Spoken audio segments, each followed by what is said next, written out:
Welcome to the Ordinary Marathoner Podcast.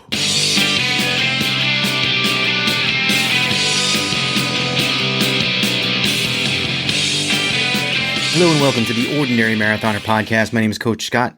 I'll be your host today. It is Friday, March 12th. I am double beveraged this afternoon. It's actually this afternoon. I usually try to get these done in the morning, but you know the the deal with me lately. Everything gets kind of pushed off and whatever, but we're getting things done. I got to get this thing out of the camera angle here. This thing is huge. I got water, I got coffee. I am ready to go, ladies and gentlemen. I am ready to go. I want to wish a happy birthday to my brother Michael, my younger brother. It's his, I don't even know, 45? Oof. Should I even share that information?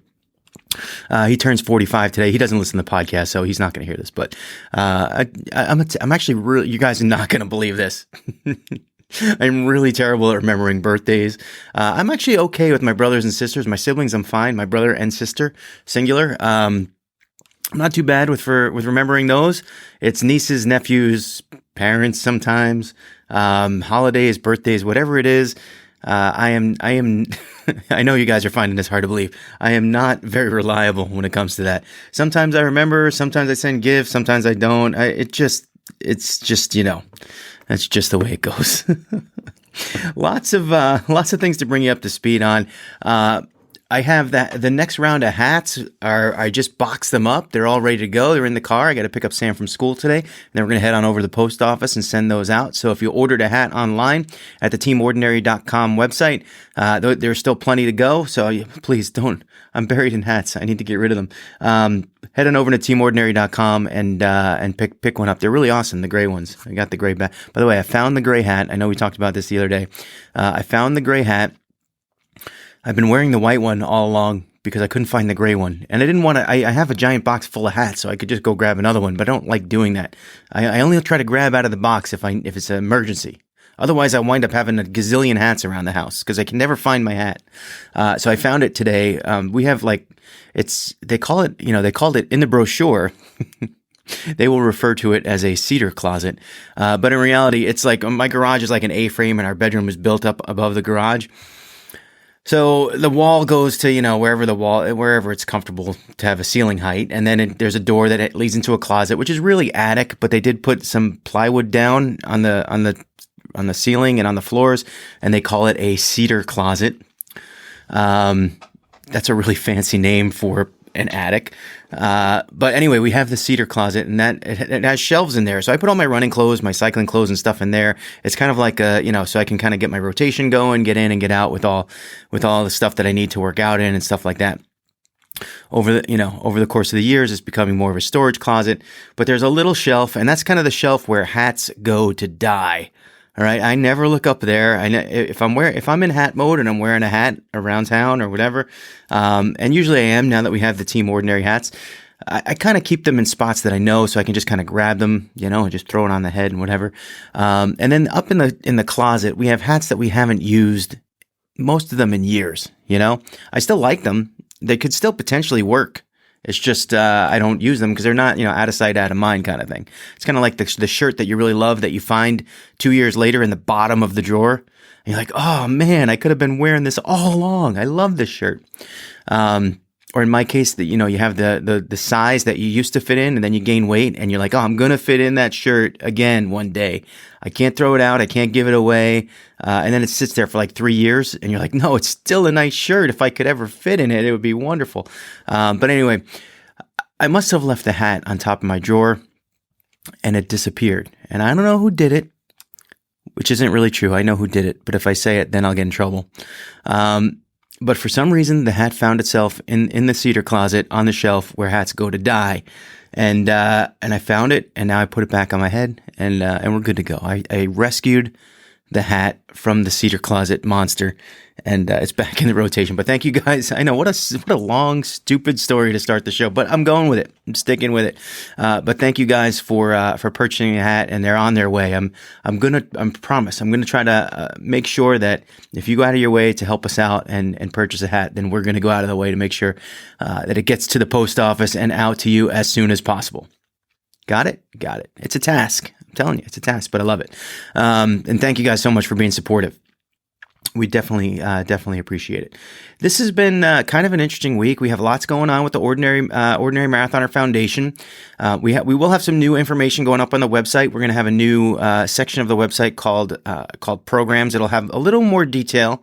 Right now, the programs are still a little bit at the development stage, but we'll have a little bit more detail. I'm always trying to be more communicative with you guys. I know a lot of you guys out there donated to the fund, to the foundation when we launched. And, we're going to put that money to good use, and more transparency and more communication is better. We haven't spent a dime on that money. It's just sitting right there waiting to be spent on good things. We're going to be doing good things. that should be our motto, doing good things. We're doing good things. But I tell you, a lot of the people in the advisory board, the people planning programs, the programs that we're going to go out and be doing, they have caught a wave of inspiration, and they are just moving faster than lightning. We're coming up, we're figuring out things that we need to do as a corporation, to get things done, policies that we need in place, because these guys they're moving at such a quick pace. It's wonderful. It's wonderful. Things are happening, guys. Things are happening. And I just feel really good about it. I feel like we've tapped into a little bit of magic here. We have the right people doing the right things, and we're going to be a force. We're going to be a force for sure. And I can't wait to start really getting things rolling and getting things moving. We have some important meetings this weekend, and hopefully we might even have more news for you next week. I don't know. But we do have a new section on the website. It's going up today. It's going to be called Programs. Have a little bit more detail about the things we're trying to do. But obviously we're not up and running yet, so it's still sort of a general idea, a general area. And that area is going to be expanding as we go forward. So look forward to that too. If you want to make a donation, you can still go to ordinarymarathonerfoundation.org and donate. We don't have any races this weekend. No one has signed up for any races. I thought I saw a couple people talking about doing a race this weekend that are on Team Ordinary, and I get it, guys. I get it. It's been a long time since we've been here talking about Team Ordinary on the podcast, and I just want to remind you to head on over to teamordinary.com if you're a member of the team. And update your race schedule, because we will be talking about these races on the podcast. And update your bio also if you'd like. If you update your bio, I am apt to read it on the podcast going forward in future episodes. So if that's a little motivation for you guys, send me the bio. I will update it. I will potentially read it on the podcast. So with your permission, of course. Anyway, things are looking good. Then we talk about training. And training, I got to tell you, this has been a bit of a strange week for me. A bit of a strange week. And I'm sort of stuck now. I'm kind of looking at it, and I'm trying to, people tell me a lot that I'm negative, that I'm a glass half empty kind of guy. I get that a lot. And sometimes I agree. And then sometimes I look at things and I'm like, I think I like to, it's more that I like to challenge myself. It's more that I want to do better. And it's almost like I know I want to do better. I want to do better so badly that that in my brain, it's a fact that I can be better. And so I never kind of accept where I am. I'm always striving to be better. And that leads me to sound like a negative person, even though I'm still doing the work. I'm still getting better. I'm still training hard. Does that make sense to anybody? I don't know. Maybe it does. Maybe it doesn't. But because of that, I feel like it's hard for me to be rah, rah, yay, yay all the time, even when I'm hitting things hard and it's showing results. And I'll give you some examples. This week has been a very inconsistent training week for me. I did not get up once for 5 a.m. ride. I think Tuesday I rode at 6. Tuesday morning I rode at 6, got the workout done. Wednesday morning I skipped. I knew I was going to miss. I told them in advance that I was going to miss. Thursday I was planning on going to my morning ride. And I wound up staying up late. And when I stayed up late, I was just like, just not going to happen. And I sent them a message. I'm like, I'm not going to set my alarm tomorrow morning. I didn't even set the alarm. I didn't go. And we've been having decent attendance at the morning rides just without me. So I set up the rides and then I don't go, and other people go and they're getting the work in, but I am not. At least, I am not in the plan. And the thing is, I am getting some work done. And if you go over to our Strava group, we have a Team Ordinary Club, which, by the way, if you want to join, just I can send you an invite. I think I've invited everyone that follows me on Strava. But I can add you if you need the link. Anyway, where was my train of thought? Oh, on Strava, every week they have a leaderboard. right? They do a new leaderboard every week, and all it is they rank you based on your the hours, the time of activity that you do over the course of that week. And there's this guy Greg who rides with us on Zwift on Thursday nights, and I think he works from home. I think I asked him about this a couple weeks ago. He works from home, and he works while he's riding his bike, which I think is awesome. And if you could do that, by all means, that is wonderful. That is wonderful. I think he actually put up a picture of his setup once, and I saw it, and it's literally like a computer screen on top of his bike, which also means that also could be why he gets all the answers in trivia. But anyway, I'm not going to blame you, Greg. I'm just saying he has like about 20 hours plus a week every single week. He's always number one in the leaderboard. Tabby Booze is always up there. She's always doing activities during the week. I am typically top 10, but usually in the lower portions of that top 10, anywhere from like 8 to 10 hours per week. This week, I am off the charts. I don't even know where I am, but I'm not top 10. And why is that? That's because I haven't been doing my regular schedule. I haven't been in my routine. I've been thrown a little bit off. And instead of doing workouts at night and those being extra workouts, the workouts I'm doing at night are the only workouts. They're the only, that's it. And I'm checking the boxes where I need to check the boxes, and I'm doing the things I need to do, but I'm not getting extra work done. It's been a very rough week for me. I'm not getting the actual 5 a.m. stuff done. Though I'm doing workouts, I am not checking all the boxes that I need. So let's take it from Wednesday. Wednesday was our last podcast. I didn't get up for the run in the morning. I thought I was going to run at night. Remember I said 80% chance that I do a workout at night. And I think I might even said I do a run. But I think I did say a workout, and I did do a workout. The problem was this isn't even a problem. It's not the problem. The thing was, I got to the evening, and I said to myself, all right, there's a couple things I can do. I can either run, which I'd like to do. I'd like to get my run back from that morning. I was supposed to do a workout and didn't do it. Or I could use this as an opportunity to take an FTP test on the bike. Now, an FTP test on the bike, I've been doing it usually every couple months. I did one on January 2nd, and I put a video up on our YouTube channel if you want to check it out. And the results were that my FTP was 233 watts. Now, it was kind of a little disappointing. I mean, I've been kind of up and down over the last year. I think when I took a long time off the bike after doing Ironman Lake Placid. I started again in January, basically January of 2020. I think my FTP dipped to about 210.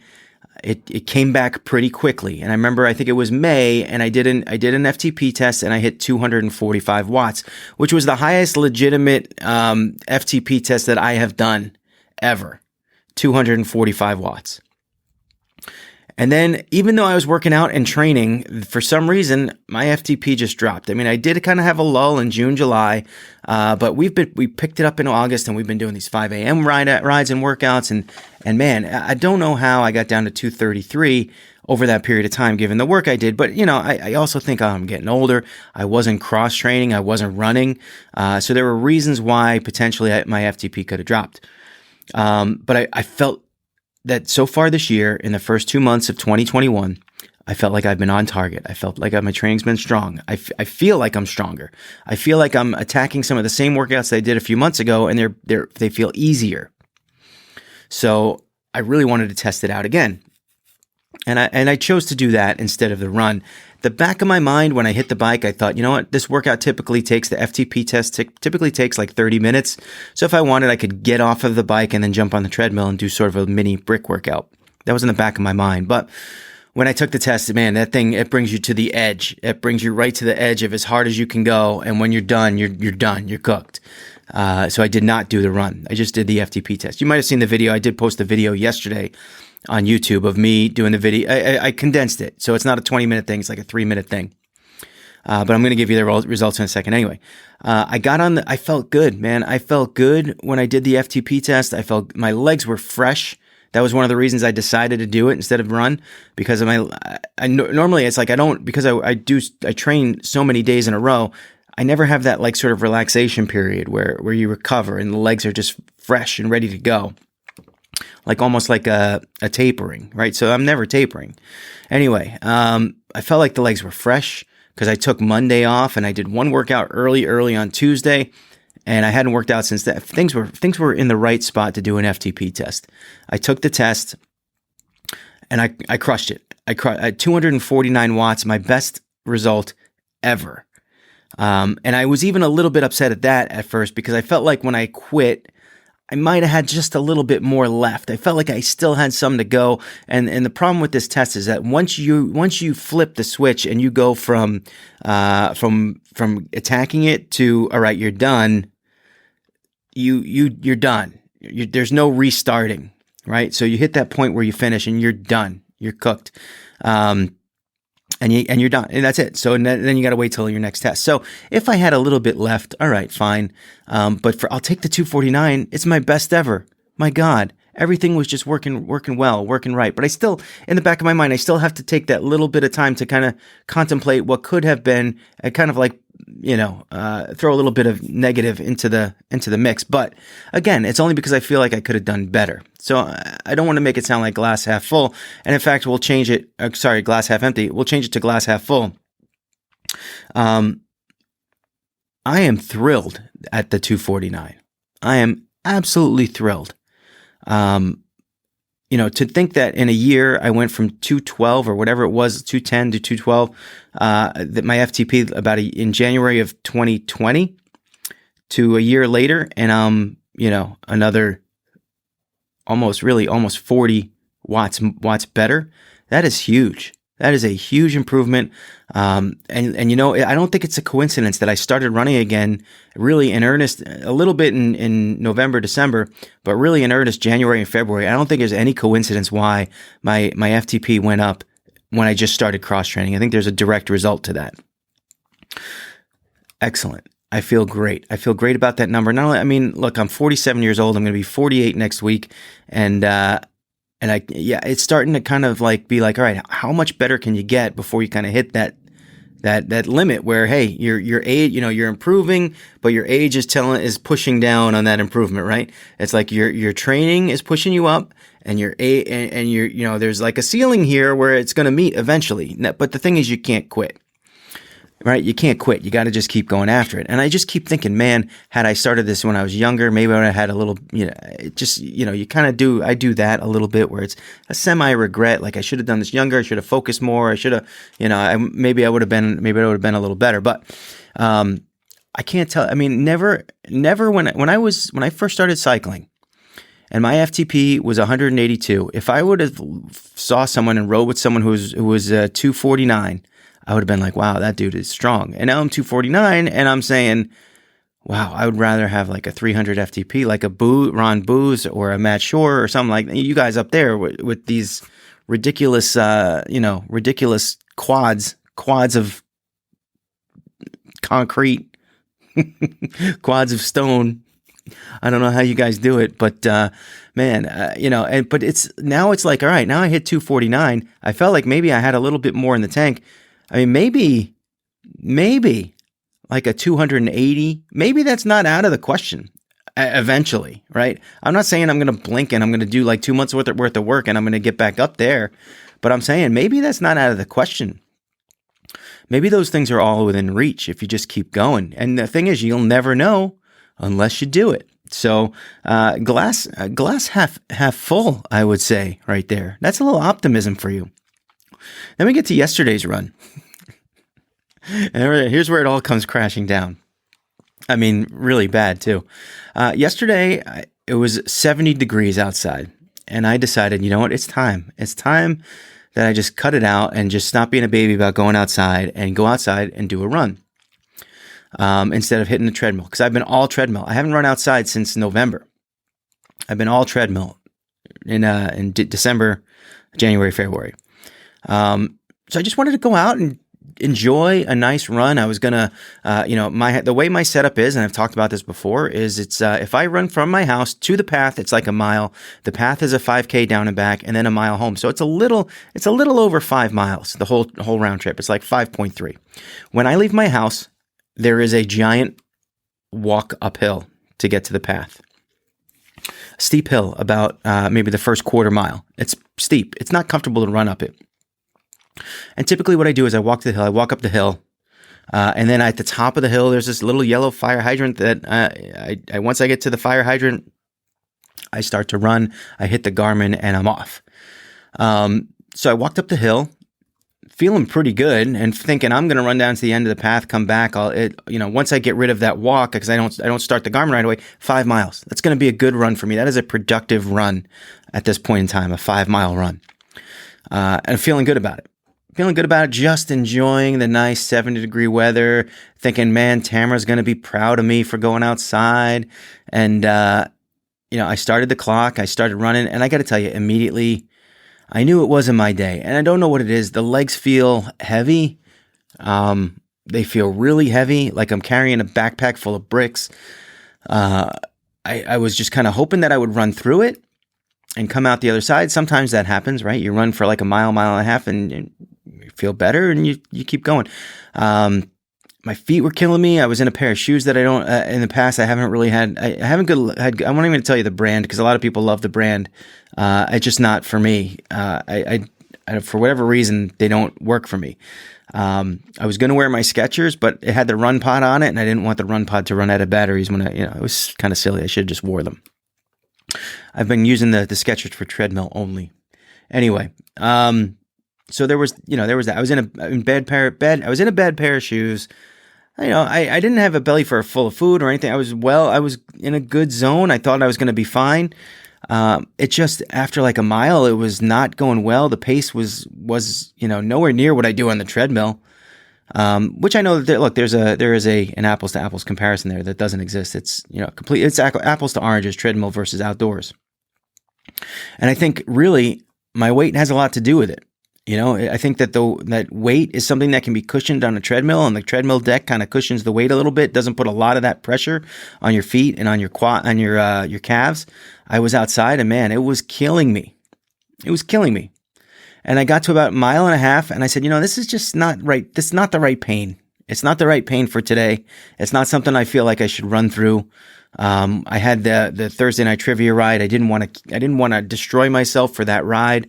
And so I stopped. I stopped at 1.5 miles, and I walked, all in. I think the Garmin, I think it was 3.5 miles until I got home. I didn't go all the way to the end of the path and back. I kind of cut it short, turned around, and look, it's disappointing. It's disappointing, especially coming off the heels of the FTP test that was so good. To go outside and run like that was just awful. It was awful, but I'm trying to be good. I'm trying to be optimistic. I'm trying not to mire in the cesspool of horribleness that was that run, and look at it that poorly. I don't know what really went on. All I know is, hey, I need to do more work outside. The treadmill is wonderful for what it is. When it's freezing cold, if it's snowing or raining or something like that, yeah, you gotta do it. You gotta take it indoors. But I should be running more outside. Lesson learned. And we'll start doing that more. We definitely will start doing that more whenever the weather presents itself, obviously. I'm still not going out if it's 5 degrees. I don't know how you guys do it, but the weather's turning. It was 70 degrees yesterday. It's like 60 degrees today. Running we're going to be doing the Friday 5 tonight. That's part of the plan. Anyway, so I did a really poor run yesterday. On the way home, about halfway through the walk home, I just decided, you know what? It's a 70-degree day. I'm outdoors. I'm breathing the fresh air. The masks are less prevalent out now, and I'm kind of enjoying that. When I went out in November, it's just everyone was walking or running with a mask, and now it's like 50%. So I kind of like that. I like that, you could go either way. It just feels a little bit more normal. And I know, especially the runners, you guys will run with the mask. That people typically pull the mask down or put them in their pocket. I had one in my pocket. But it's just, look, it's fresh air. It's just nice to get the fresh air. So yeah, in the end, I'm gonna look. The running part was poor. It was bad. But the day was great. The day was wonderful. I enjoyed it. Enjoyed getting outside. I'm looking forward to doing more of it. We had our Thursday night trivia ride last night. It went great, as always. Very good crowd. A lot of participation. We did some music trivia. It went really well. Thank you guys for showing up to that too. It's amazing. That ride is just growing and growing, and I'm loving it. So we got that done this morning. It was Friday morning. And I just said to myself, you know what, I'm gonna make up that at least one of those bike rides that I missed. So at 10 o'clock, I decided I was gonna ride the workout ride I missed on Thursday. It was tough. It was going to be a tough ride. So let me tell you the way these workouts, they're based off of your FTP, right? So your FTP is like your hardest whatever. And they base all of your work. So FTP is a level of what you can do at the max, and they will sort of base the workout off of that number, right? So that it's applicable to your strength level, which is smart. It's an interesting way to do it. And, so all of your efforts during the workout will be a percentage of your FTP, which is interesting. And it makes it so that you can set a workout, you can create a workout, and then anyone could do it. It's just a function of their FTP. But now that my FTP is higher, right? My FTP, and actually I set it lower. So even though my FTP was 233 from the last test, I set it to 226 because I have typically I'm doing the workouts in the morning, and I have a curve for 5 a.m. There's a 5 a.m. curve there, and we've tested it, and it actually does exist. Where if I actually do an FTP test in the morning, it's not pretty, folks. It's not good. There is a curve. It takes time for me to wake up, get ready, get loose as I just roll out of bed. So I manually mark that down. Today, I decided that, especially since this has been a tough week, I haven't made my early morning workouts. My run yesterday was pathetic. Even though my FTP test was great, I'm still kind of like, I'm upset at myself. So I decided punishment workout. Perfect time for a punishment workout. I don't know if you guys have ever done this before, but I do this when I'm feeling like I haven't made a good effort, and I feel like, it's not like I've depleted my fitness levels yet. It's not like I've missed 2 weeks and I'm starting to kind of go south with my fitness. I feel like, you know what? I deserve some punishment. So I left the FTP at my new level, 249 watts. It was a hard workout to begin with, and now it's based off of the higher FTP. And man, I hit it hard. It was punishing, and I finished it. And thanks to Ron Booz for getting me to do that. Felt like I accomplished something. It was tough. It was a hard workout, and even just looking at eyeing it up beforehand and going, oh my God, I can't. It's like one of those things where you can look at it and you could say, man, I can't do that. But then you go after it and say, I'm going to punish myself and see what I can do. I'm not going to leave anything on the table. And I didn't, and I got the whole workout done. So that's good. That's good. That's an accomplishment. I feel good about that. We'll be running the Friday 5 tonight. My legs are toast, but I'm just going to give it, I'll go on the treadmill tonight, and I'll give it some. I'm not going to go all out, but, I'll definitely get the 3.1 in. I'll feel good about that. And then heading into the weekend, here's another monkey wrench, is we got to drive to New Jersey tomorrow. We got to leave early in the morning. We're not getting back till late at night. Now, sometimes I will try to squeeze something in, set the alarm early, or, try to get it done late at night. I don't think it's appropriate for a long ride. I don't think it's appropriate for a long ride to try to wake up on a Saturday at like 5 a.m. and try to ride for 3 hours. That's not smart. It's not smart now. It doesn't fit into what I'm doing today, right? I did a hard workout just now. I'm going to be doing a run late tonight. It doesn't make sense for me to wake up, 9 hours later and try to ride 3 hours. I could try, but I'm not going to. Then I got to drive 3 hours to New Jersey and 3 hours home. It's a little crazy. So we're just not going to do anything Saturday. We're going to take the day off. I'm going to allow myself to do that. I'm going to give myself permission to take the day off. But even though I'm giving myself permission to take Saturday off, I am not off the hook fully. I will be doing my long ride on Sunday. Maybe we'll get some people to try to join us for a Sunday long ride on Zwift. And then I'll try to do a longer run on Monday. So, typically Monday I've been taking recovery days. So this week is going to be different. We're going to have to change that schedule on the fly. And that's kind of like what coaching is, part of what coaching is about too, is when things happen, you got to adjust, you got to change things around without hitting a stumbling block, right? You don't want to stumble in training. You want to be able to make sure that you're on the right track and you're focused on your goals, and that you don't lose, right? You don't want to lose fitness anywhere. You don't want to have to be in catch up mode either, right? You don't want to be too far behind where you can't catch up to be where you got to be for race day. So I'm going to be taking my recovery day early, and hey, I was out for like 4 miles, 3.5 miles yesterday. I did the Thursday night ride yesterday. We did this big punishment workout in the morning today, and now I'm going to do a Friday 5K. So I can do a recovery day. It's not like I have nothing to recover from. So I can do a recovery day tomorrow because I'm not going to have time to squeeze in the ride. Then do the long ride on Sunday. And then Monday I'll come back and I'll probably do like a mid-distance, like 7-8 mile run on Monday, probably on the treadmill, because right now I need that confidence that I can be able to run that far. But my midweek runs are going to start being more outside because I think they need to be. I think they just need to be. That's it. That's all I got for you guys today.